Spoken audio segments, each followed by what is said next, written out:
¿Cómo fue que tu ex tóxico se obsesionó tanto contigo que terminó arruinando su propia vida? Mi exnovio, Beto, me propuso matrimonio el día de mi cumpleaños, solo unas horas después de haberse acostado con mi hermana. Lo peor fue que todo el mundo sabía que me estaba poniendo el cuerno. Mi mamá, mis amigas, hasta mis tíos lejanos, y aún así, nadie me dijo nada hasta 6 meses después. Mientras yo ya estaba planeando la boda, cuando una de las damas de honor lo soltó todo estando borracha. Terminé con él de inmediato y le dije que sacara sus cochinadas de mi departamento esa misma semana. Beto intentó disculparse, lloró, me rogó, me juró que no era lo que parecía. Como nada de eso funcionó, se puso furioso. Perfecto. Vamos a cortar, pero quiero el anillo de vuelta. Se me abrieron los ojos del puro descaro. A ver, espérate. Me pones el cuerno con mi hermana y ahora quieres el anillo de mi mamá. Que en paz descanse. Que por cierto fue algo que mi papá te dio de a gratis. Él asintió. Sí, ese mero. Lárgate, AHORA. O le llamo a la policía, le advertí. Salió por la puerta principal con su caja y se detuvo. Oye, entonces el anillo. Le cerré la puerta en la cara y puse el seguro.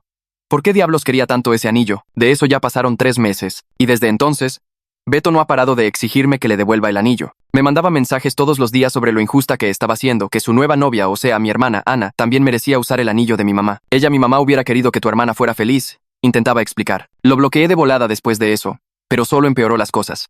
Empezó a aparecerse en mi trabajo a la hora de la comida, pidiéndoles a mis compañeros que me convencieran de hacer lo correcto y darle el anillo. Cuando me negaba, me llamaba ardida y vengativa por quedarme con algo para recordarlo. ¡Qué irónico! Porque durante los últimos 3 meses, lo único que yo quería era por fin superar una de las peores cosas que me habían pasado en la vida, pero sentía que él nunca me dejaría en paz. Todo por ese maldito anillo. ¿Por qué? Tuve mi respuesta cuando mi amiga Fer me sugirió que me tomara un descanso y me fuera con ella a su viaje de chicas el fin de semana. Son 3 días lejos de toda esta locura del Beto, me convenció. Antes de irme, le llamé a mi papá para preguntarle si podía quedarse en mi departamento y cuidarme a mi gato Güero mientras yo no estaba. Claro que sí, mija, me dijo con ternura, y me fui. Subí fotos de mis maletas, dejándole saber al mundo que por fin estaba siguiendo adelante. Pasé los siguientes días tirada en la playa, conociendo gente nueva, haciendo senderismo. Estaba genuinamente feliz por primera vez en meses. No pensaba en Beto. No pensaba en el anillo. Por fin estaba sanando, pero lo que no sabía era que Beto había estado esperando una oportunidad como esta, viendo obsesivamente mi Instagram. Se había creado una cuenta falsa después de que lo bloqueé, y sabía que mi departamento estaría vacío todo el fin de semana. El anillo por fin podría ser suyo. Ese domingo a las 2 de la mañana, recibí una llamada de la policía. Tuve que cortar el viaje con mis amigas y manejar de volada las 4 horas de regreso al departamento. El corazón se me salía del pecho todo el camino, pensando qué demonios pudo haber pasado. La policía me hizo señas en cuanto llegué y no me dejaron entrar al departamento. Está muy feo ahí adentro, me explicó un oficial, negando con la cabeza. ¿12 años en esto?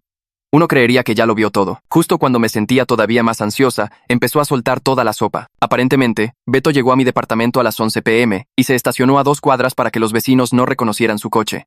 Caminó hasta el porche y empezó a asomarse por cada ventana. Luego rodeó toda la casa, revisando ventana por ventana, antes de regresar a la puerta principal. Entonces sacó un juego de ganzúas que había comprado en línea y se puso a trabajar. Le tomó casi 20 minutos, pero estaba decidido a ponerle las manos encima al anillo.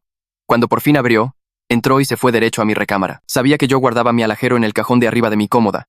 Empezó a hurgar, buscando tan desesperadamente el anillo que no notó los pasos que se acercaban por el pasillo. Mi papá, que se había ofrecido a cuidarme al gato, había escuchado cómo forzaban la cerradura y se movió en silencio por el pasillo. Cuando notó que el intruso iba directo a mi cuarto, los instintos de marín de mi papá se activaron. Se paró en seco en el marco de la puerta y dijo con la voz más calmada del mundo: «No hagas ningún movimiento brusco si quieres vivir. Ahora voltea lentamente y pon las manos donde pueda verlas». Beto, siendo el genio que es, decidió agarrar el objeto pesado más cercano y aventárselo a mi papá antes de intentar pasar corriendo junto a él. Ese fue su primer error. ¿El resto?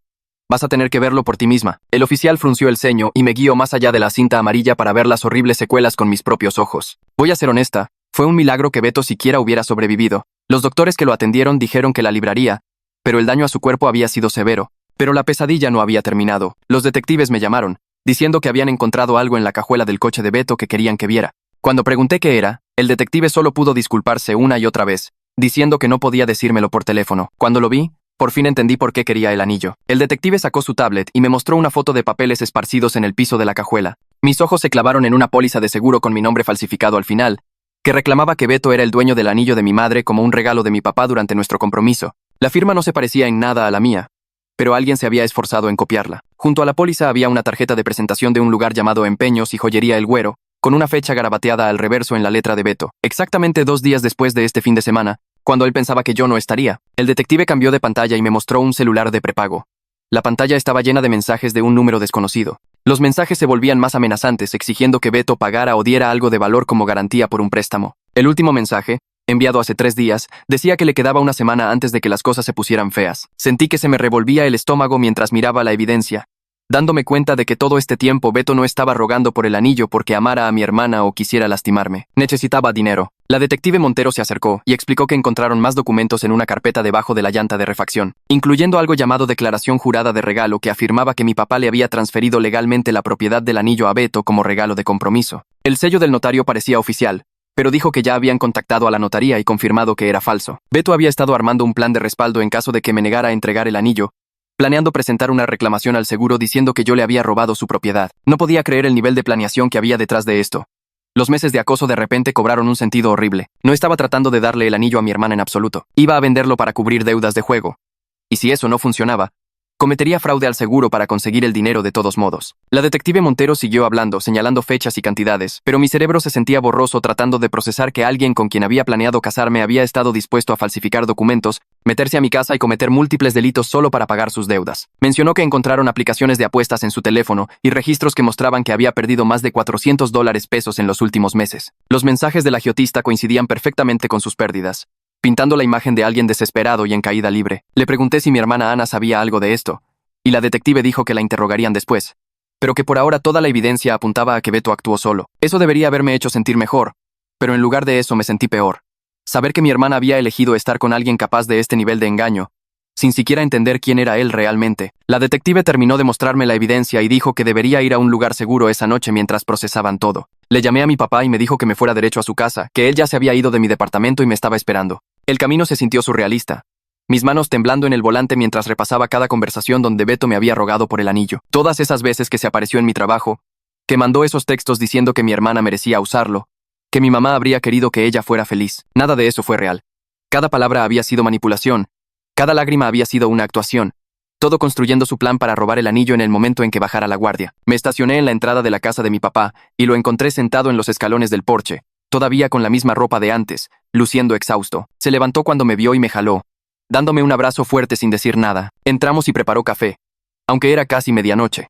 Los dos estábamos demasiado alterados para dormir. Me senté en la mesa de su cocina y empecé a hablar, repasando cada momento de los últimos 3 meses, cada mensaje de texto, cada confrontación en mi trabajo, cada vez que Beto me había hecho sentir culpable por conservar el anillo de mi propia madre. Papá escuchó sin interrumpir, su mandíbula apretándose más con cada detalle que compartía. Cuando terminé, dijo que se sentía como un idiota por haberle dado el anillo a Beto para la propuesta en primer lugar, por confiar en alguien que resultó ser un mentiroso tan hábil. Le dije que no era su culpa, que Beto nos había engañado a los dos, pero podía ver la culpa pesando sobre sus hombros. Nos quedamos despiertos hasta que el sol empezó a entrar por las ventanas de la cocina. Ninguno de los dos podía dejar de pensar en lo que podría haber pasado si papá no hubiera estado allí para detenerlo. Mi teléfono sonó exactamente a las 8 de la mañana. Lo agarré rápido, viendo el nombre de la detective Montero en la pantalla. Dijo que Beto había salido de cirugía y estaba estable en el hospital, con múltiples huesos rotos, incluyendo costillas, el brazo izquierdo y la clavícula, además de algunas lesiones internas que tardarían meses en sanar. El doctor dijo que la libraría, pero la recuperación sería larga y dolorosa. Sentí una extraña mezcla de alivio e ira recorrer mi cuerpo.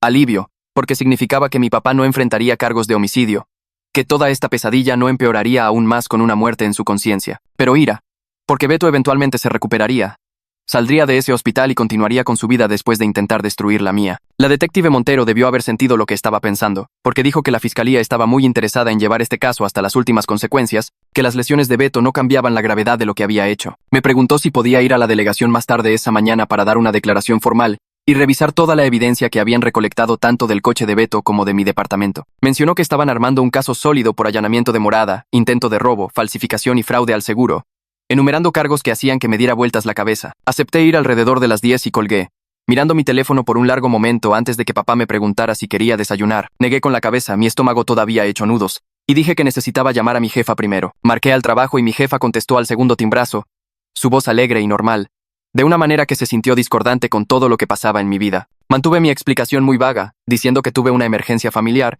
y necesitaba unos días libres para manejar asuntos personales. No estaba lista para contarles a mis compañeros de trabajo que mi ex se había metido a robar a mi departamento y que mi papá, que es ex marine, le había puesto una paliza. No estaba lista para las preguntas y el chisme que vendrían después. Mi jefa no insistió en los detalles, solo dijo que me tomara la semana entera si lo necesitaba y que no me preocupara por nada en la oficina. Su amabilidad me pegó más fuerte de lo que esperaba y sentí que se me formaba un nudo en la garganta. Tuve que aclararla 2 veces antes de poder agradecerle y colgar. Papá se dio cuenta y me apretó el hombro, diciéndome que estaba bien derrumbarse un poco, que había estado aguantando vara durante meses mientras Beto me acosaba, y ahora todo había explotado en una noche. Asentí pero no me permití llorar, sintiendo que si empezaba, quizá no podría parar, y todavía tenía que pasar por la declaración policial y lo que viniera después. En la delegación, la detective Montero me llevó a una pequeña sala de interrogatorios con una mesa y equipo de grabación. Se sentó frente a mí con una libreta y me pidió que empezara desde el principio, que le contara toda la relación con Beto. Respiré hondo y comencé con cómo nos conocimos hacía 2 años, cómo parecía perfecto al principio, cómo mi familia lo había acogido y cómo mi papá había confiado en él lo suficiente como para darle el anillo de mi mamá para la propuesta. Luego pasé a la ruptura, explicando cómo una de mis damas de honor me había contado borracha que Beto se había acostado con mi hermana horas antes de proponérmelo. La pluma de la detective Montero se movía constantemente sobre la página mientras yo describía los 3 meses de acoso constante después de que terminamos. Los mensajes diarios exigiendo el anillo, las afirmaciones de que mi hermana merecía usarlo, la forma en que él había tergiversado todo para hacerme sentir como la mala del cuento por conservar la joya de mi propia madre. Le conté sobre cómo bloqueé su número y cómo eso solo empeoró las cosas, cómo empezó a aparecerse en mi trabajo durante la comida, tratando de que mis compañeros me convencieran de darle el anillo. Hizo preguntas específicas sobre fechas y horas, sobre si alguna vez me había sentido amenazada físicamente, sobre qué decía exactamente durante cada confrontación. Respondí todo lo más claramente que pude recordar, viéndola tomar notas y ocasionalmente subrayar ciertas frases. Después de casi 1 hora de hablar, se reclinó y dijo algo que hizo que sintiera una opresión en el pecho. Dijo que esto no fue un crimen al azar o una decisión impulsiva. Esto fue calculado, planeado, algo que Beto había estado construyendo durante meses mientras fingía que le importaba el sentimentalismo y los sentimientos de mi hermana. La detective Montero puso el video de seguridad en su computadora y giró el monitor hacia mí. Vi un video granulado en blanco y negro del estacionamiento de mi edificio, algo que ni siquiera sabía que existía. La marca de tiempo mostraba las 9:47 del domingo por la noche, y ahí estaba el coche de Beto, dando vueltas a la manzana 1, 2, 3 veces antes de finalmente estacionarse a 2 calles de distancia, donde los vecinos no reconocerían su vehículo. La detective adelantó el video, y lo vi caminando hacia mi edificio exactamente a las 11:03. Más de 1 hora después de haber llegado por primera vez. Había pasado todo ese tiempo vigilando y esperando, asegurándose absolutamente de que no hubiera nadie en casa antes de hacer su movimiento. Las imágenes lo mostraban revisando las ventanas, rodeando todo el edificio, regresando a la puerta principal y sacando algo de su bolsillo. Incluso en el video granulado, pude verlo trabajando en mi cerradura, inclinado sobre la perilla durante lo que pareció una eternidad. La detective Montero dijo que la marca de tiempo mostraba que le tomó 19 minutos forzar la cerradura. 19 minutos de pura determinación para entrar y robarme. Me sentí enferma viendo lo metódico que había sido, qué paciente. Esta no era una persona actuando por emoción o desesperación en el momento. Era alguien que había planeado cada detalle, que había estudiado mis rutinas y esperado la oportunidad perfecta. El técnico de evidencia tocó y entró con una carpeta de fotos. La detective Montero las extendió sobre la mesa, y vi fotos del juego de ganzúas que habían encontrado en el bolsillo de Beto después de que mi papá lo detuvo. Las herramientas todavía estaban en su empaque de Amazon, apenas usadas, con un recibo que mostraba que las había pedido hacía 3 semanas. 3 semanas. La detective señaló la fecha y dijo que esto probaba la premeditación más allá de cualquier duda. Beto no había tomado una mala decisión impulsiva en un momento de debilidad. Se había preparado activamente para este allanamiento, comprando herramientas, practicando con ellas, planeando su estrategia con mucha anticipación. Me mostró más fotos del interior de su coche, los documentos del seguro ordenados, la cita en la casa de empeño escrita claramente en esa tarjeta de presentación. Cada pieza de evidencia pintaba la misma imagen de alguien que había pasado meses manipulándome y semanas preparándose para cometer múltiples delitos graves. Miré las fotos y sentí una extraña desconexión, como si estuviera viendo la evidencia de un crimen cometido por un extraño, en lugar de alguien con quien casi me caso. La detective Montero recogió las fotos y dijo que la fiscal de distrito quería reunirse conmigo, que estaba muy interesada en este caso dada toda la evidencia que habían recolectado. La puerta se abrió y entró una mujer con un traje sastre oscuro, extendiendo su mano con una sonrisa profesional. Se presentó como la licenciada Elena Solís, la fiscal adjunta que llevaría el caso de Beto. Se sentó junto a la detective Montero y explicó que, dada la evidencia de premeditación, la falsificación, el esquema de fraude al seguro, estaban considerando cargos graves que podrían resultar en un tiempo considerable en prisión. Su voz era profesional pero cálida, dejando claro que me veía como la víctima aquí, y que el Estado llevaría este caso agresivamente, independientemente de cualquier presión que pudiera sentir por parte de miembros de la familia. Me preguntó si alguien había intentado convencerme de retirar los cargos o de no cooperar con la investigación.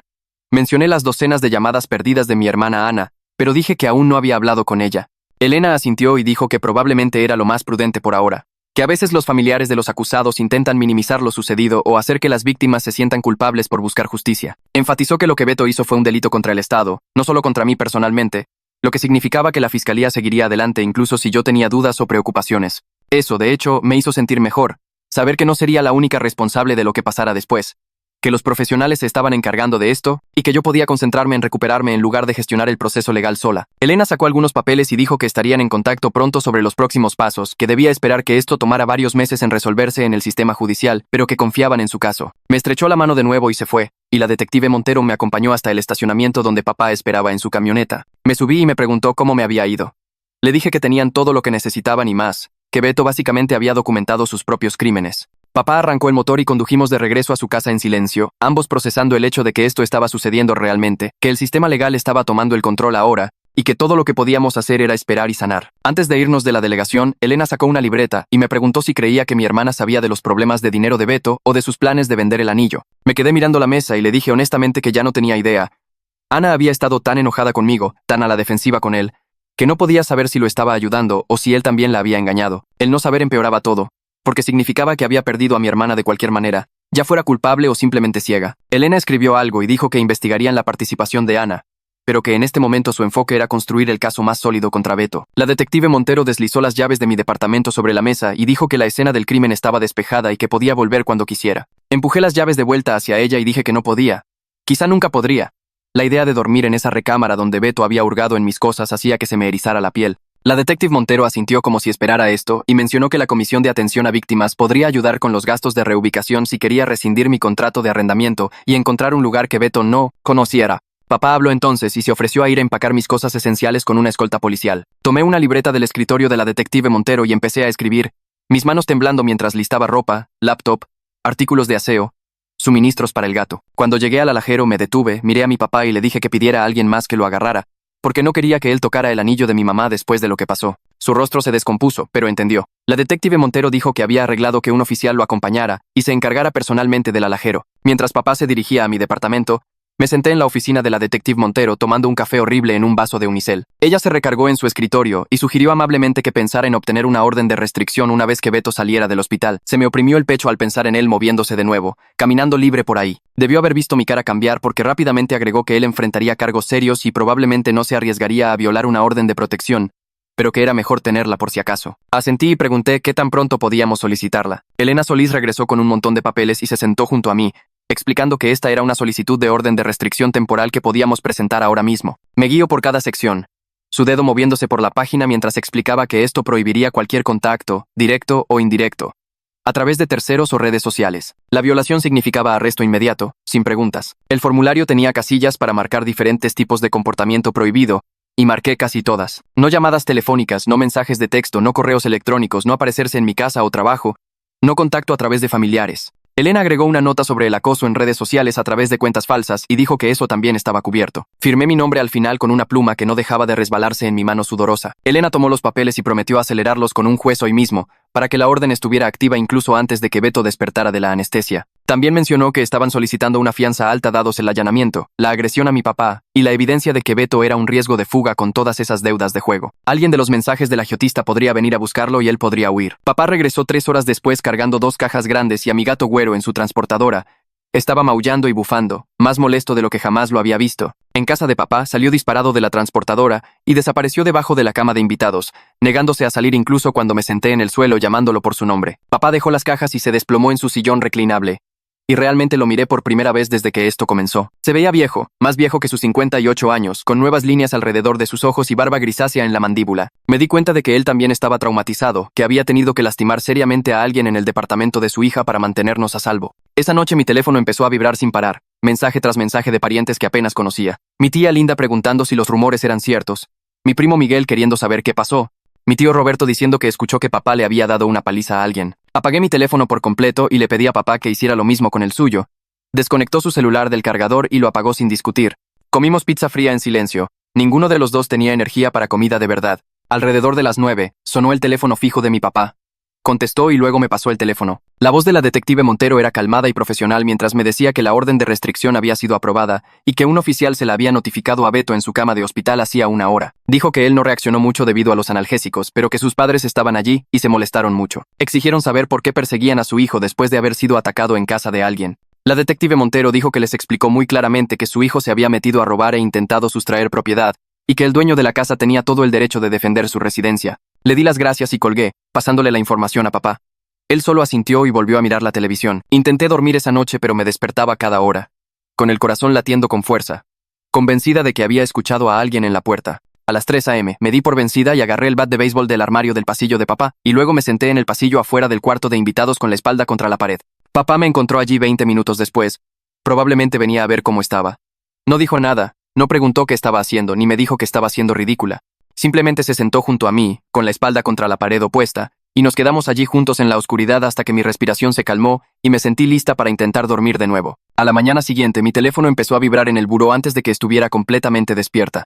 Lo agarré y vi el nombre de Elena Solís en la pantalla. Fue directo al grano, diciéndome que los papás de Beto contrataron a un abogado defensor llamado Licenciado Guerrero, conocido por lograr que reduzcan los cargos de allanamiento. Explicó que Guerrero probablemente intentaría hacer que esto pareciera una pelea entre exnovios en lugar de un allanamiento planeado, y que debíamos estar listos para un proceso judicial largo. Le di las gracias y colgué, sintiendo que se me retorcía el estómago al pensar en los meses de asuntos legales que tenía por delante. Encendí mi teléfono por completo por primera vez desde que lo apagué hacía 2 días.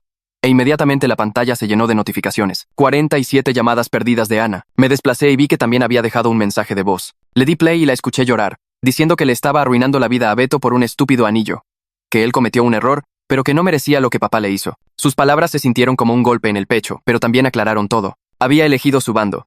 Mi hermana escogió al tipo que me puso el cuerno y se metió a robar a mi casa por encima de su propia familia. Guardé el mensaje de voz como evidencia y borré el resto de sus mensajes sin leerlos. Sonó mi correo. Vi un nuevo mensaje de la detective Montero con el asunto. Recursos de servicios a víctimas. Me había enviado la información de contacto de alguien llamada Marisa Gutiérrez, una defensora de víctimas que podía ayudarme con referencias para terapia, planeación de seguridad y para entender el sistema judicial. El correo decía que Marisa se especializaba en ayudar a personas como yo a navegar todo lo que venía después de un crimen. Guardé el correo en una carpeta, pero no llamé todavía.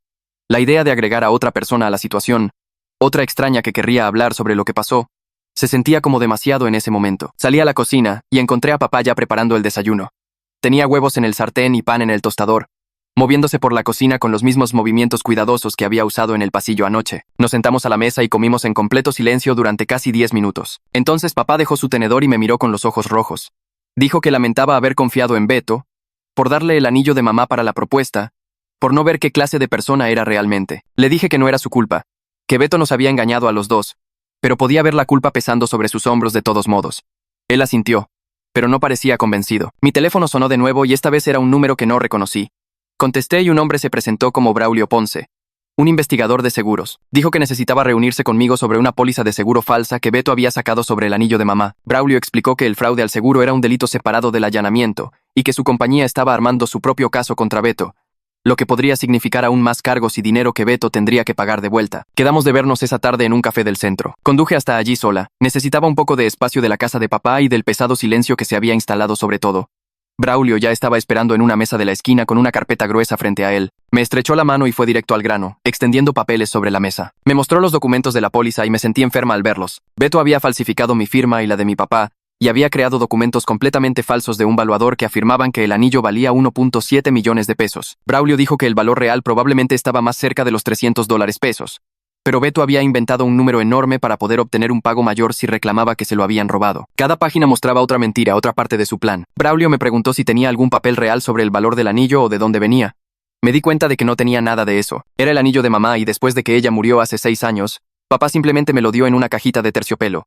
No había recibo, ni certificado, nada oficial. Braulio sugirió que lo hiciera revisar y documentar profesionalmente ahora, tanto para el caso penal como para protegerme contra cualquiera que intentara hacer este tipo de fraude de nuevo. Me dio el nombre de un experto en joyería en el que confiaba. Llamé a la oficina del valuador desde el estacionamiento del café y agendé una cita para la semana siguiente. Pregunté si papá podía ir conmigo, ya que él sabía más sobre dónde había conseguido mamá el anillo originalmente. La mujer al teléfono dijo que estaba bien y me dio un horario para el próximo martes. Cuando regresé a casa de papá esa tarde, vi el coche de Ana estacionado en la calle. Me quedé en mi coche un minuto, observando a través de la ventana de la sala cómo papá estaba parado en la puerta principal hablando con ella. No podía oír lo que decían, pero podía ver a Ana llorando en el porche, moviendo las manos mientras hablaba. La postura de papá era rígida y tenía los brazos cruzados. Después de unos minutos, la voz de Ana se hizo más fuerte y la oí decir algo sobre que Beto solo intentaba recuperar lo que era suyo por derecho. Todo el cuerpo de mi papá cambió. Su voz salió dura y fría de una manera que nunca antes había escuchado, diciéndole que se largara de su propiedad en ese mismo instante. Ana se quedó allí un momento más. Luego se dio la vuelta y caminó de regreso a su coche. No miró mi coche mientras pasaba, pero vi lágrimas corriendo por su rostro. Esperé hasta que se fue por completo antes de bajarme e ir adentro. Papá estaba parado en medio de la sala, luciendo más viejo y más cansado de lo que jamás lo había visto. Dijo que se le estaba rompiendo el corazón porque sus dos hijas estaban sufriendo, pero que no podía apoyar a alguien que defendía lo que hizo Beto. No podía ver a Ana poner excusas por un hombre que se metió en la casa de su hija e intentó robarle. Nos movimos al sillón y me recargué en su hombro, de la misma manera que solía hacerlo cuando era niña y algo malo pasaba en la escuela. Nos quedamos allí sentados juntos, sin hablar, ambos entendiendo que nuestra familia nunca volvería a ser la misma que era antes de que todo esto comenzara. A la mañana siguiente, mi teléfono sonó mientras todavía estaba en la cama en casa de papá.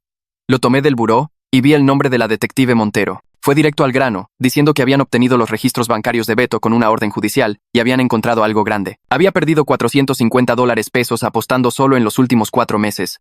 Todo cargado a tarjetas de crédito que no podía pagar. Los mensajes del agiotista que encontraron en ese celular de prepago coincidían perfectamente con estos plazos. Cada mensaje exigiendo dinero se alineaba con otra pérdida de juego, otra tarjeta de crédito al máximo. Dijo que pintaba una imagen muy clara de alguien que estaba desesperado por dinero y dispuesto a meterse en el departamento de su ex para conseguirlo. Me senté en la cama, presionando el teléfono más fuerte contra mi oreja mientras ella seguía hablando. También encontraron historial de búsqueda en la laptop de Beto que empeoraba todo. Había buscado cómo abrir un cerrojo de seguridad 3 veces diferentes en las 2 semanas previas al allanamiento. Buscó casas de empeño que den efectivo por joyas sin hacer preguntas. Incluso buscó el proceso de reclamación de seguro por joyería robada, probablemente planeando su estafa de respaldo en caso de que no pudiera robar el anillo. La detective Montero dijo que cada búsqueda hacía más obvio que él había estado planeando esto durante semanas, tal vez meses. Mientras me enviaba mensajes de texto todos los días, llamándome injusta y ardida, estaba literalmente investigando cómo entrar a mi casa y robarme. Me sentí enferma pensando en eso. Después de colgar con la detective, revisé mi correo y encontré un mensaje de Elena Solís. Me había enviado un borrador del formulario de declaración de impacto de la víctima, explicando que tendría la oportunidad de hablar en la corte sobre cómo este crimen me afectó. Abrí el documento y me quedé mirando los espacios en blanco durante más de 1 hora. ¿Cómo se suponía que iba a poner en palabras la forma en que las acciones de Beto me hicieron sentir? El miedo, la sensación de ser invadida, la pérdida de seguridad en mi propia casa.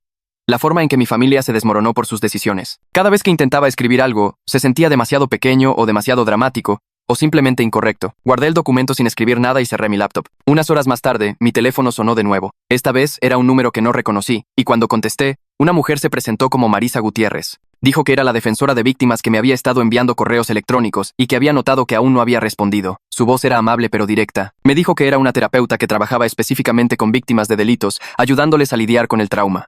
Se ofreció a verme en casa de papá si no me sentía cómoda yendo a una oficina. Algo en su forma de hablar me hizo sentir que realmente entendía, así que acepté verla al día siguiente. Cuando Marisa llegó a casa de papá la tarde siguiente, era más joven de lo que esperaba, tal vez en sus 30 segundos.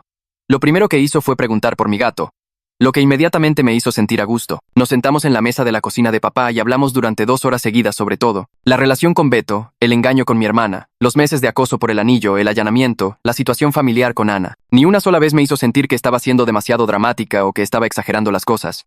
Solo escuchaba, hacía preguntas y tomaba notas. Marisa explicó que lo que estaba pasando era una respuesta normal al trauma. La forma en que me mantenía alerta todo el tiempo, revisando cerraduras y vigilando mi entorno. Los problemas para dormir, despertarme varias veces cada noche. La forma en que ya no podía sentirme segura en ningún lugar. El constante repaso de los eventos en mi cabeza, preguntándome qué se me pasó o qué podría haber hecho diferente. Dijo que todo eso tenía perfecto sentido dado lo que pasó. Luego me enseñó algunas técnicas para cuando sintiera que el pánico comenzaba a acumularse, como concentrarme en mi respiración o nombrar 5 cosas que podía ver a mi alrededor. También me dejó tarea, diciéndome que comenzara a escribir en un diario sobre mis sentimientos en lugar de simplemente dejarlos dar vueltas en mi cabeza una y otra vez. Unos días después, papá y yo fuimos a la oficina del valuador de joyas para nuestra cita. El experto era un tipo mayor que llevaba 30 años en esto. Tomó el anillo de mamá y lo examinó bajo una gran lupa, girándolo de diferentes maneras y revisando cada detalle. Después de unos 20 minutos, confirmó que era una pieza vintage de calidad, valorada entre $250 y $300 pesos. Tomó fotografías desde múltiples ángulos y creó documentos detallados que documentaban todo sobre el anillo, lo cual Braulio Ponce había dicho que sería muy importante para probar el caso de fraude al seguro. Mientras estábamos sentados allí viéndolo trabajar, el valuador mencionó algo que hizo que se me revolviera el estómago. Dijo que alguien había llamado a su oficina el mes pasado preguntando por la venta de un anillo que coincidía exactamente con esta descripción. La persona que llamó afirmó que era un anillo familiar que había heredado y quería saber cuánto podría obtener por él. Papá y yo nos miramos al otro lado de la mesa, ambos dándonos cuenta de lo mismo en el mismo momento. Beto había estado sondeando el mercado incluso antes del allanamiento, tratando de averiguar exactamente cuánto dinero podría obtener por el anillo de mamá. Había estado planeando todo esto durante mucho más tiempo de lo que pensábamos. La detective Montero me llamó más tarde esa semana para confirmar algo más. El dueño de la casa de empeños, el güero, Recordó que Beto había ido a su tienda hacía unas 3 semanas. Beto le había mostrado fotos de un anillo en su teléfono preguntando cuánto efectivo le daría por él. El güero le dijo que necesitaría ver el anillo real en persona antes de hacer cualquier oferta, que fue cuando Beto agendó esa cita para 2 días después de mi viaje de chicas. Había estado tan seguro de que tendría el anillo para entonces. La detective dijo que la declaración de El Güero coincidía perfectamente con todo lo demás que habían encontrado. La evidencia seguía acumulándose, pieza tras pieza, y aunque eso hacía más fuerte el caso contra Beto, también me hacía sentir increíblemente estúpida. ¿Cómo no vi lo que estaba planeando? ¿Cómo se me pasaron todas las señales de que era capaz de algo así? Durante mi siguiente sesión con Marisa, le dije lo tonta que me sentía por no haberme dado cuenta antes. Ella me detuvo en seco y dijo que sus mentiras no eran mi fracaso. Él ocultó deliberadamente lo que estaba haciendo y manipuló a todos a su alrededor, que es exactamente lo que hacen los estafadores. Son buenos en el engaño porque lo practican constantemente. Me recordó que incluso las personas entrenadas para detectar la manipulación a veces son engañadas, así que necesitaba dejar de culparme por confiar en alguien a quien amaba. Aprecié que me ayudara a separar lo que realmente sucedió de lo que deseaba que hubiera sucedido o temía que pudiera suceder. Ese trabajo se sintió importante. Aunque fue difícil. 8 días después del allanamiento, la detective Montero llamó mientras yo desayunaba en la mesa de la cocina de papá. Beto había sido dado de alta del hospital esa mañana y se estaba quedando con sus padres en su casa al otro lado de la ciudad. La fianza se fijó en $1,000 de pesos, y sus padres la pagaron sin dudarlo, lo que hizo que se me oprimiera el pecho de ira. Lo estaban solapando incluso después de todo lo que había hecho, tratándolo como la víctima en lugar del criminal que se metió en mi casa. La detective Montero explicó que Beto no podía salir del estado y tenía que presentarse en el juzgado cada semana, pero saber que estaba ahí fuera, caminando, hizo que me temblaran las manos. Dejé mi taza de café antes de poder derramarla. Papá se dio cuenta y me apretó el hombro, su forma de decir que entendía sin hacerme hablar de ello. La detective también mencionó que el abogado de Beto ya se había puesto en contacto con la fiscalía, lo que significaba que el proceso legal estaba avanzando, me sintiera lista o no. Le di las gracias por avisarme y colgué, mirando mi teléfono durante mucho tiempo después. Papá preguntó si quería hablar, pero negué con la cabeza. Necesitaba procesar esto sola un rato. Esa tarde Elena Solís llamó con una actualización que hizo que se me cayera el estómago. El licenciado Guerrero, el abogado defensor que contrataron los padres de Beto, la había contactado sobre un posible acuerdo. Sugirió que podrían resolver todo rápidamente y evitar el juicio si yo aceptaba retirar la orden de restricción y no buscar un procesamiento completo. Se me cayó la mandíbula del descaro. La respuesta de Elena había sido inmediata y firme. Me lo dijo con satisfacción en la voz. Le había dicho que absolutamente no, que estaban preparados para ir a juicio si era necesario, y que tenía todo el apoyo de la oficina del fiscal de distrito. Escucharla defender mis intereses con tanta fuerza hizo que quisiera llorar de alivio. Explicó que Guerrero estaba haciendo su trabajo al probar si aceptaríamos una salida fácil. Pero nuestro caso era sólido y no íbamos a retroceder. Le dije que apreciaba que diera la cara por mí, porque no estaba segura de haber podido hacerlo yo misma en ese momento. Me recordó que ese era literalmente su trabajo y que nunca debería sentirme culpable por querer justicia. Hablamos otros 20 minutos sobre qué esperar en las próximas semanas, y al final me sentí un poco menos asustada por todo el proceso. Esa noche, empecé a buscar departamentos en Inmuebles 24, aceptando la realidad de que no podía volver a mi antiguo lugar, aunque rescindir el contrato me costaría un dinero que realmente no tenía. Revisé docenas de opciones en diferentes colonias, tratando de encontrar un lugar que se sintiera seguro y no fuera demasiado caro. Papá entró a la sala y se sentó junto a mí, mirando la pantalla de la laptop por encima de mi hombro. Se ofreció a ayudarme con el depósito para un nuevo lugar, diciendo que tenía algunos ahorros guardados, y que este era exactamente el tipo de emergencia para la que había estado ahorrando. Me sentí agradecida, pero también triste por verme obligada a desarraigar toda mi vida porque Beto no podía manejar el rechazo y las deudas. Miramos departamentos juntos durante más de una hora, papá señalando qué colonias tenían buena iluminación y qué edificios parecían seguros. Lo abordó como una operación militar, revisando estadísticas de criminalidad y rutas de transporte, asegurándose de que estaría segura donde quiera que terminara. Aprecié su minuciosidad, aunque me recordaba cuánto peligro había corrido en realidad. Al día siguiente, me vi con Marisa de nuevo y comenzamos a trabajar juntas en mi declaración de impacto de la víctima. Sacó un documento en blanco y me pidió que describiera las formas concretas en que este crimen había afectado mi vida. Empecé a enumerar cosas, mi voz volviéndose más firme a medida que avanzaba. La pérdida de seguridad en mi propia casa, la fractura familiar con mi hermana que tal vez nunca sanaría, los costos financieros de la mudanza, la terapia y los honorarios legales, el miedo constante de que Beto pudiera aparecerse en algún lugar incluso con la orden de restricción. Marisa escribió todo lo que dije, organizando mis pensamientos dispersos en declaraciones claras. Me recordó que no tenía que actuar mi dolor o ira para la corte. Solo decir la verdad sobre mi experiencia. El juez y el jurado entenderían el impacto sin que yo exagerara o lo hiciera dramático. Pasamos 2 horas en la declaración y al final tenía 3 páginas completas de descripciones específicas y honestas de cómo el allanamiento había cambiado mi vida. Leerlo de nuevo me hizo darme cuenta de cuánto daño había causado Beto en realidad, más allá del allanamiento físico en sí. 2 semanas después del allanamiento, finalmente regresé a mi departamento con papá y una escolta policial para empacar todo. El oficial nos encontró en el estacionamiento y caminó con nosotros hasta la puerta. Su presencia era reconfortante y vergonzosa a la vez. Parada en la puerta de mi habitación, Pude ver los rasguños en mi cómoda donde Beto había hurgado en mi alajero, y se me revolvió el estómago sabiendo que había tocado todas mis pertenencias personales mientras buscaba el anillo. Papá puso su mano en mi espalda y me preguntó si necesitaba un minuto, pero negué con la cabeza y entré. Necesitábamos terminar esto rápido antes de que perdiera el valor. Empecé a sacar ropa de mi armario mientras papá traía cajas de su camioneta. El departamento se sentía diferente ahora, violado e inseguro, como si perteneciera a la vida de otra persona. Trabajé mecánicamente, doblando camisas y pantalones sin verlos realmente, solo queriendo terminar y salir de allí para siempre. Empacamos todo en 6 horas, trabajando metódicamente en cada habitación. Papá se encargó de la cocina mientras yo me ocupaba del dormitorio y el baño. Ninguno de los dos habló mucho, excepto para preguntar dónde deberían ir las cosas. Mi gato se quedó en su transportadora todo el tiempo, maullando ocasionalmente, pero sobre todo mirándonos con ojos preocupados. Cuando terminamos, dejé las llaves con la administradora del edificio junto con una carta rescindiendo mi contrato bajo la cláusula de violencia doméstica. La administradora lo leyó rápidamente y me miró con compasión, diciendo que lamentaba lo sucedido y que no me cobraría las multas por cancelación. Ese pequeño alivio en un océano de estrés hizo que me ardieran los ojos con lágrimas que no dejé caer. Le di las gracias y salí, sin mirar atrás al departamento donde había vivido durante 3 años y planeado un futuro que nunca sucedería. Me mudé a un pequeño departamento de una recámara en un edificio con cámaras de seguridad y un vigilante, pagando extra por las características de seguridad que de repente se sentían necesarias. La renta era más alta que la de mi antiguo lugar, pero papá me ayudó a ajustar un presupuesto que funcionaría. Pasó todo el primer día ayudándome a instalarme, insistiendo en poner cerraduras adicionales y una barra de seguridad para la puerta. Su precisión militar se mostró en lo minuciosamente que revisó cada ventana y punto de entrada, probando las cerraduras varias veces y tomando notas sobre las líneas de visión y rutas de escape. Lo observé trabajar y me sentí más segura de lo que me había sentido en semanas, sabiendo que él había hecho este lugar lo más seguro posible. Acomodamos los muebles para maximizar la visibilidad y minimizar los puntos ciegos, papá explicando su razonamiento para cada elección. Al anochecer, el departamento se sentía como una fortaleza, y finalmente pude respirar un poco más tranquila sabiendo que Beto ya no sabía dónde vivía. 3 días después, la detective Montero me envió un correo electrónico para decirme que habían completado su investigación y que la oficina de la fiscal de distrito estaba avanzando con los cargos formales: allanamiento de morada en primer grado, intento de robo mayor, falsificación y fraude al seguro. La audiencia preliminar estaba programada para dentro de 3 semanas y yo tendría que testificar sobre nuestro historial de relación y el acoso previo al allanamiento. Leí el correo 2 veces, mi corazón latiendo con fuerza ante la idea de enfrentar a Beto en la corte. Elena Solís llamó poco después para explicarme en qué consistiría la audiencia, explicando que era solo para establecer causa probable, no el juicio real. Ella estaría allí conmigo todo el tiempo, y me prepararía de antemano para que supiera exactamente qué esperar. Marqué la fecha en mi calendario con manos temblorosas, ya temiéndola, pero sabiendo que tenía que seguir adelante. Una semana después, mi teléfono vibró con un mensaje de texto de un número que no reconocí.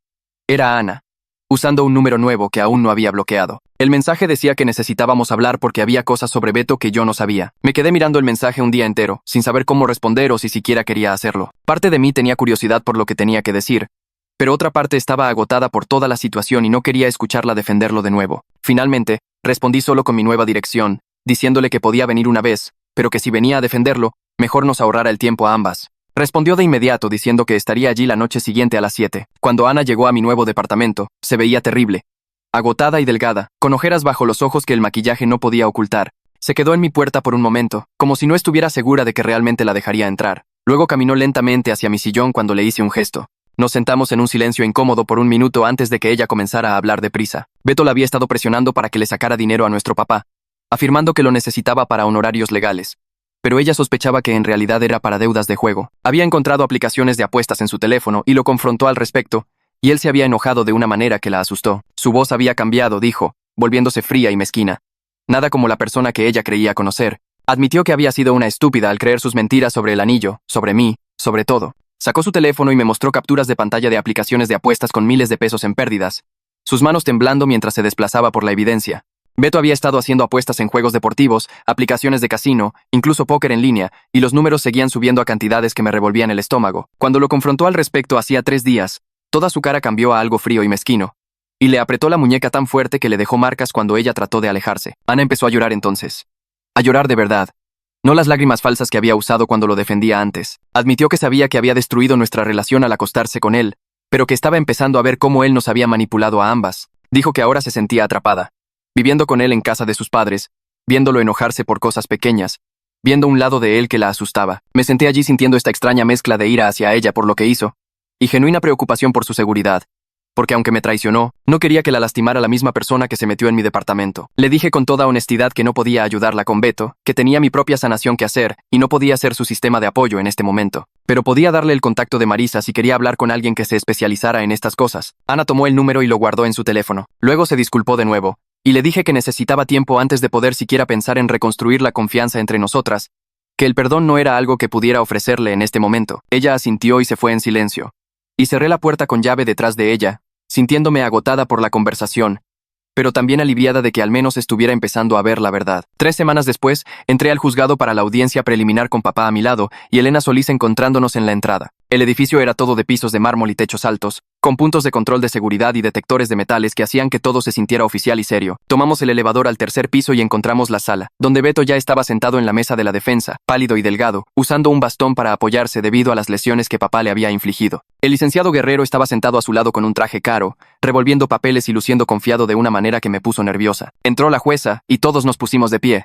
Luego nos sentamos, y la audiencia comenzó con Guerrero argumentando que todo era un malentendido entre exnovios que estaban emocionales por una ruptura. Afirmó que la fuerza que usó mi papá fue excesiva para la situación, que Beto solo estaba tratando de recuperar una propiedad que creía que era legítimamente suya, y que los cargos penales eran una reacción exagerada. Pero la jueza parecía poco impresionada, hojeando las fotos de la evidencia del juego de ganzúas, los documentos de seguro falsificados y la línea de tiempo que mostraba que Beto había planeado esto durante semanas. Elena Solís se puso de pie y presentó con calma los hechos sobre la premeditación, el fraude y los meses de acoso que yo había documentado.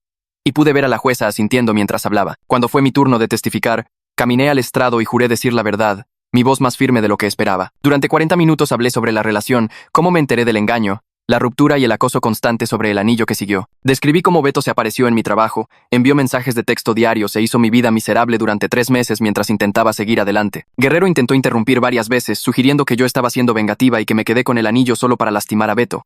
Pero Elena objetó cada vez y la jueza la apoyó. La jueza incluso miró a Guerrero y le recordó que el anillo me pertenecía legalmente, independientemente de cualquier drama de relación, que la propiedad no estaba a debate aquí. Sentí una pequeña oleada de validación al escuchar a la jueza decir eso, como si finalmente alguien con autoridad confirmara que no estaba loca por negarme a entregar el anillo de mi difunta madre. Guerrero preguntó si alguna vez me había ofrecido a devolverlo y dije que no, porque era mío y Beto no tenía derecho a él, especialmente después de ponerme el cuerno con mi propia hermana. La sala quedó en silencio por un momento, y vi a Beto bajar la mirada hacia la mesa, incapaz de mirarme a los ojos. Después de mi testimonio, la jueza revisó toda la evidencia y encontró causa probable para cada uno de los cargos contra Beto. Programó el juicio para dentro de 2 meses y negó la moción de Guerrero para reducir la fianza, diciendo que la evidencia de premeditación y fraude era demasiado sólida para justificar cualquier clemencia. Los padres de Beto, a quienes no había notado sentados en la fila de atrás, se pusieron de pie luciendo furiosos, susurrando enojados entre ellos mientras la jueza terminaba de hablar. Papá y yo salimos por una puerta lateral con una escolta de seguridad que Elena había organizado, y me sentí agradecida por la protección mientras caminábamos hacia nuestro coche en el estacionamiento. La escolta se quedó con nosotros hasta que estuvimos a salvo adentro con las puertas cerradas, y solo entonces me permití respirar normalmente de nuevo. Durante las siguientes semanas, me instalé en mi nuevo departamento y construí rutinas que me ayudaron a sentirme más segura en mi propio espacio. Revisaba las cerraduras 2 veces cada noche antes de acostarme. Probaba las ventanas para asegurarme de que estuvieran seguras y mantenía mi teléfono cargado y cerca en todo momento. Variaba mi horario para ir al trabajo y volver a casa, nunca saliendo o llegando exactamente a la misma hora 2 días seguidos. Me mantenía alerta de mi entorno cuando caminaba hacia mi coche, mirando alrededor del estacionamiento antes de subir, revisando el asiento trasero antes de arrancar el motor. Marisa me dijo durante nuestras sesiones que este tipo de vigilancia constante era normal en este momento, que mi cerebro estaba tratando de protegerme después de lo que pasó, y que el estado de alerta constante se desvanecería con el tiempo a medida que me sintiera más segura. Quería creerle, pero algunas noches todavía me despertaba convencida de que había oído a alguien en mi puerta, y me costaba una eternidad volver a dormirme. Braulio Ponce llamó una tarde para informarme que había completado su investigación de fraude de seguros y había presentado un informe por separado ante la Comisión Nacional de Seguros y Fianzas, CNSF. Explicó que Beto podría enfrentar multas y sanciones adicionales más allá de los cargos penales, porque el fraude de seguros era tomado muy en serio por los reguladores que querían desalentar este tipo de comportamiento. Dijo que los fiscales a menudo perseguían duramente los casos de fraude porque aumentaban las primas para todos, convirtiéndolo en un delito que afectaba a mucha más gente que solo a la víctima directa. Le di las gracias por su trabajo y colgué, sintiendo que al menos el sistema se estaba tomando esto en serio, incluso si no podía deshacer lo que pasó. Empecé a volver al trabajo medio tiempo, reincorporándome a la vida normal de nuevo sin presionarme demasiado rápido. Mis compañeros de trabajo me apoyaron sin ser entrometidos, preguntándome cómo estaba, pero sin presionar por detalles cuando mantenía mis respuestas vagas. Mi jefa me llamó un día y mencionó que habían actualizado la política de visitantes para requerir identificación y aprobación del personal para cualquier persona que no fuera empleada, lo que me hizo sentir más segura sabiendo que Beto no podía simplemente aparecerse durante mi hora de comida como solía hacerlo. La nueva política significaba que seguridad lo detendría en la recepción y me llamaría antes de dejarlo subir, dándome el poder de negarme a verlo. Era algo pequeño, pero importaba. Ana comenzó a enviarme mensajes de texto ocasionalmente con actualizaciones sobre su propio progreso en terapia, y yo respondía cortésmente, pero mantenía límites claros sobre lo que estaba dispuesta a discutir. No preguntaba por Beto, no ofrecía consejos sobre su situación. Solo reconocía que estaba trabajando en sí misma y lo dejaba así. Durante una de mis sesiones, Marisa mencionó la posibilidad de terapia familiar más adelante, tal vez en 6 meses o un año. Pero le dije que aún no estaba lista y ella apoyó esa decisión por completo. Me recordó que la sanación tenía que suceder en mi propio tiempo, no en el de nadie más, y que no le debía el perdón a Ana solo porque era mi hermana. 2 días después, Elena Solís llamó y dijo que Guerrero la había contactado de nuevo con una oferta de acuerdo más seria. Beto se declararía culpable de allanamiento y fraude a cambio de retirar los cargos de agresión contra mi papá, y una recomendación de libertad condicional en lugar de prisión. Lo presentó con cuidado, dejando claro que la decisión era nuestra, pero que ella pensaba que teníamos un caso sólido para el juicio si queríamos seguir adelante. Le dije que necesitaba hablar con papá antes de decidir nada, y ella dijo que nos tomáramos el tiempo que necesitáramos y la llamáramos cuando estuviéramos listos. Papá y yo nos sentamos en la mesa de su cocina esa noche con el café enfriándose en nuestras tazas, hablando sobre cada ángulo de la oferta de acuerdo hasta que me dolió la cabeza de tanto pensar. Él seguía señalando que un juicio podría prolongarse durante meses y siempre existía la posibilidad de que el jurado no viera las cosas a nuestra manera, incluso con toda la evidencia que teníamos. Yo seguía dándole vueltas a cómo 5 años de libertad condicional me parecían nada comparado con lo que Beto me había hecho pasar, cómo él podría andar libre mientras yo todavía estaba lidiando con las secuelas de sus decisiones. Estuvimos debatiendo durante 3 horas, sopesando la certeza de obtener una condena contra el costo emocional de sentarse durante semanas de testimonios e interrogatorios. Parte de mí quería ver a Beto retorcerse en el estrado, quería que el jurado escuchara cada detalle de su manipulación y mentiras, pero otra parte solo quería que esta pesadilla terminara para poder seguir adelante. Papá me recordó que incluso con libertad condicional, Beto tendría antecedentes penales permanentes que lo seguirían de por vida, afectando sus perspectivas de trabajo, solicitudes de vivienda y todo lo demás. Programé una sesión de emergencia con Marisa a la mañana siguiente porque no podía tomar esta decisión sin procesar todos los sentimientos complicados que traía. Ella escuchó mientras me desahogaba sobre querer las máximas consecuencias para Beto, pero también queriendo desesperadamente dejar de pasar cada día pensando en él y en lo que hizo. Marisa señaló algo que no había considerado, que aceptar el acuerdo no significaba que lo estuviera dejando irse fácil o que yo fuera débil. Me explicó lo que realmente significaba la libertad condicional, los requisitos que tendría que cumplir, la vigilancia bajo la que estaría, la restitución que me debería. Me recordó que el cierre viene de adentro, de sanar y seguir adelante.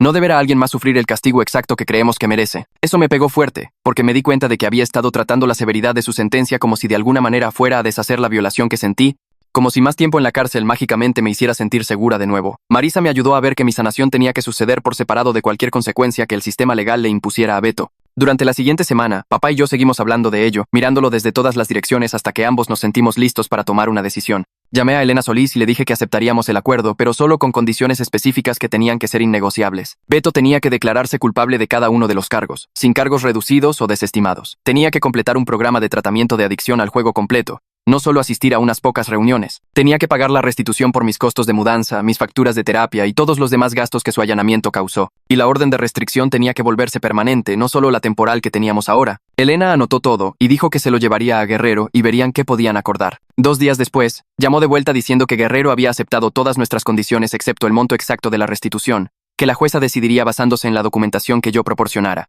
Eso me pareció lo suficientemente justo y le dije a Elena que aceptaríamos esos términos. La audiencia para el acuerdo se programó para la semana siguiente, lo que se sintió increíblemente rápido después de meses de espera, y de repente tuve que prepararme para enfrentar a Beto en la corte una última vez. Marisa pasó nuestra siguiente sesión enseñándome cómo mantenerme centrada durante la audiencia, recordándome que me enfocara en mi propia declaración y no me distrajera con las reacciones o excusas de Beto. Me enseñó técnicas de respiración para usar si sentía que el pánico aumentaba, y me recordó que sus emociones no eran mi responsabilidad. Practiqué leer mi declaración de impacto de la víctima en voz alta en su oficina hasta que pude hacerlo sin que mi voz temblara demasiado. La mañana de la audiencia del acuerdo, papá nos llevó al juzgado y nos sentamos en el pasillo fuera de la sala esperando nuestro turno. Mis manos no dejaban de temblar y seguía repasando mi declaración en mi cabeza, aterrorizada de olvidar las palabras o romper a llorar frente a todos. Cuando nos llamaron, entré por esas puertas de la sala y vi a Beto de pie en la mesa de la defensa junto a Guerrero, luciendo más pequeño de alguna manera de lo que recordaba.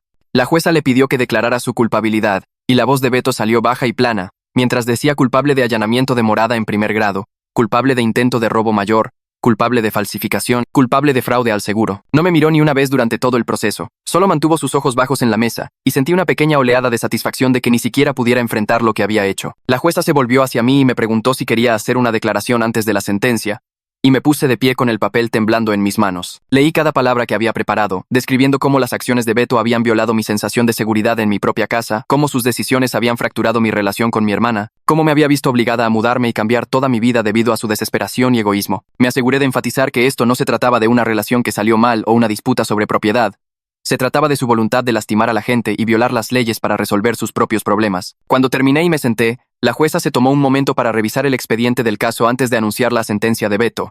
5 años de libertad condicional con estrictos requisitos de cumplimiento, 500 horas de servicio comunitario a completar dentro de los primeros 2 años, inscripción obligatoria y finalización de un programa de tratamiento de adicción al juego, y una restitución por la cantidad de $170 para cubrir mis gastos de mudanza, costos de terapia y otras pérdidas documentadas. La orden de restricción permanente fue concedida, lo que significaba que Beto no podía contactarme ni acercarse a menos de 500 metros de mi casa o lugar de trabajo durante los próximos 10 años. Cuando salimos del juzgado, sentí que algo cambiaba dentro de mí, como si un peso que había estado cargando finalmente se hubiera soltado. No fue una justicia perfecta y definitivamente no deshizo lo que pasó ni me hizo olvidar. Pero fue rendición de cuentas y fue un cierre, lo que resultó ser exactamente lo que más necesitaba. Durante las siguientes semanas, observé cómo Beto comenzaba a presentarse con su oficial de libertad condicional y a asistir a sus programas requeridos. El primer pago de restitución llegó a través del sistema judicial, depositado directamente en mi cuenta, y ver ese dinero se sintió como una validación de que el sistema realmente había funcionado. La detective Montero llamó una tarde solo para ver cómo estaba, y mencionó que el oficial de libertad condicional de Beto tenía reputación de ser estricto y minucioso, lo que me dio una tranquilidad adicional saber que alguien estaba monitoreando su cumplimiento de cerca. 3 meses después de la audiencia del acuerdo, recibí un mensaje de texto de Ana preguntándome si podíamos vernos para tomar un café, diciendo que tenía cosas que necesitaba decirme. Casi lo borro sin responder, pero algo me hizo aceptar reunirme en una cafetería neutral a medio camino entre nuestros lugares. Cuando llegué, Ana ya estaba sentada en una mesa de la esquina, luciendo nerviosa y cansada, y pude notar de inmediato que algo había cambiado. Pedimos nuestras bebidas y nos sentamos, y la incomodidad entre nosotras se sentía densa. Empezó diciendo que ya no estaba con Beto, que había terminado con él hacía un mes, cuando finalmente lo vio por lo que realmente era. Me dijo que había estado yendo a terapia regularmente y trabajando en entender por qué tomó las decisiones que tomó. Escuché sin interrumpir, tratando de descifrar si esto era genuino o solo otra manipulación. Ana dijo que sabía que reconstruir la confianza entre nosotras tomaría años, tal vez para siempre, y que no esperaba que la perdonara de inmediato, o tal vez nunca. Solo quería que supiera que estaba comprometida con su propia recuperación y con ser honesta sobre el daño que había causado. Acordamos tomar las cosas con calma, con límites claros y comunicación regular, ambas reconociendo que nuestra relación podría no volver a ser lo que era antes, pero que tal vez podría convertirse en algo diferente y más saludable. Unas semanas después, papá empezó a ir a un grupo de apoyo para veteranos que se reunía todos los jueves por la noche en el centro comunitario. Noté el cambio en él gradualmente, como ver el hielo derretirse en cámara lenta. Dejó de disculparse cada vez que hablábamos de esa noche, dejó de estremecerse cuando alguien mencionaba el nombre de Beto. La tensión en sus hombros se aflojó poco a poco con cada reunión a la que asistía. Una noche, unos 2 meses después de que comenzó con su grupo, papá vino a cenar a mi nuevo departamento y nos sentamos en mi pequeño balcón viendo el atardecer. Me dijo en voz baja que lo volvería a hacer todo para protegerme, que no se arrepentía de haber detenido a Beto esa noche, pero también dijo que estaba agradecido de tener gente que entendía los sentimientos complicados que conllevaba usar la fuerza, incluso la fuerza justificada, contra otra persona. El grupo le dio espacio para procesar la culpa y la rectitud, todo enredado. 6 meses después del allanamiento, me encontré genuinamente instalada en mi nuevo departamento, con mi gato güero acurrucado en el sillón a mi lado. Mantenía mis citas semanales de terapia con Marisa y ahora incluso las esperaba con ganas. El anillo de mi mamá estaba seguro en una caja de seguridad en mi banco, y aunque todavía no lo usaba, saber que estaba protegido y esperándome se sentía bien. Aprendí que la sanación no sigue una línea recta y que la justicia no siempre se siente tan satisfactoria como imaginas. Pero establecer límites y elegir mi propia seguridad por encima de la comodidad de los demás fue la decisión correcta. Estaba orgullosa de cómo manejé una de las peores experiencias de mi vida, y ese orgullo se sentía sólido y real de una manera que nada más lo había hecho en mucho tiempo.